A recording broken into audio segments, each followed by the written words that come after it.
রমনা থানায় তো দিছে, রমনা থানায় কোনো মামলা নাই। এই যে নাট্য অভিনেতা যে সিদ্দিকুর রহমান, তো ওনার বিরুদ্ধে আমরা সিডিএমএ সার্চ করে আমরা 2টা মামলা পেয়েছি। বৈষম্য বিরোধী আন্দোলনের সময় 2টা মামলা হয়েছিল, সেটা গুলশান থানায়। তো এটা জানার পরে আমরা কিন্তু গুলশান থানায় খবর দেওয়ার পরে গুলশান থানায় একটা টিম আসছিল, আপনারা একটু আগে দেখেছেন যে এই টিম এসে তাকে নিয়ে গেছে। তাই ওইখানে 2টা মামলা আছে, এইটুকুই। এখন হচ্ছে যে তার বিরুদ্ধে মামলা আগে হয়েছে, তা আজকে জনতা তাকে ধরতে বলে, এতদিন আপনারা ধরেননি। মামলা তো এরকম অনেক হয়েছে, অনেক মামলা আছে, অনেক আসামিও আছে। তো সবই যে ধরতে পারবো, সবই যে এটা তো সুযোগ নাই। আমরাও চেষ্টা করতেছি।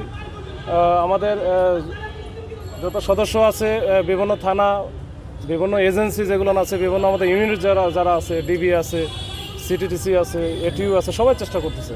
এখন এটা তো আর একটা দুটো আসামি না, আপনি একটার উপরে তো ডিপেন্ড করে বলতে পারবেন না। এটা আমরা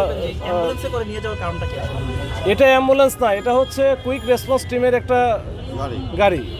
এটা গুলশান থানা, ওদের যেটা আছে ওরা হচ্ছে কুইক রেসপন্স টিমে ব্যবহার করে। এটা আসলে অ্যাম্বুলেন্স না, অ্যাম্বুলেন্সের মতো দেখতে। আরেকটা বিষয় বলবেন, নিয়ে যাওয়ার সময় এখানে হট্টগোল, অনেকে ডিম ছুটছে, এই বিষয়টা আসলে একটু বলবেন, হট্টগোলটা আসলে কি হলো? হট্টগোল এখানে স্থানীয় লোকজন যারা ছিল তারা হয়তো একটু চেঁচামেচি করছে বা একটু চেষ্টা করছে যে 1-2 জন মানে ডিম মারছে। এটা তো আমাদের গাড়িতেই লাগছে। এটা পিটানো হয়েছে, যেহেতু গণদোলাই দেওয়া হয়েছিল, ধরার সময় ভিডিও ছড়িয়ে পড়ছে, আমরা দেখতে পেয়েছি। তারপরে কি তাকে মেডিকেলে নেওয়া প্রয়োজন আছে কিনা, কি মনে করছেন? না, আমরা ফার্স্ট এড দিয়েছি, তবে ওই রকম কোনো কিছু হয় না। আসলে ওই যে কিলঘুষি লাগছিল, সে নিজেও বলছে যে আমি এম কোয়াইট ওকে। তো ওইটার জন্য আর কোনো কিছু নতুন করে কোনো কিছু করা হয় না, তবে ফার্স্ট এড দেওয়া হয়েছে। কি মামলা একটু বলবেন? বৈষম্য বিরোধী আন্দোলনের সময় যে মামলাগুলো হয়েছিল, এর মধ্যে একটা ছিল মার্ডার মামলা, হত্যা মামলা, আর একটা ছিল হত্যার চেষ্টা মামলা।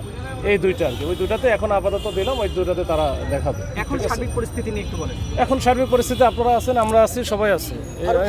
একটু যদি বলবেন যে আনার পরের অবস্থাটা কি ছিল, আপনি যদি একটু এত কিছু বলা লাগবে না, হয়েছে।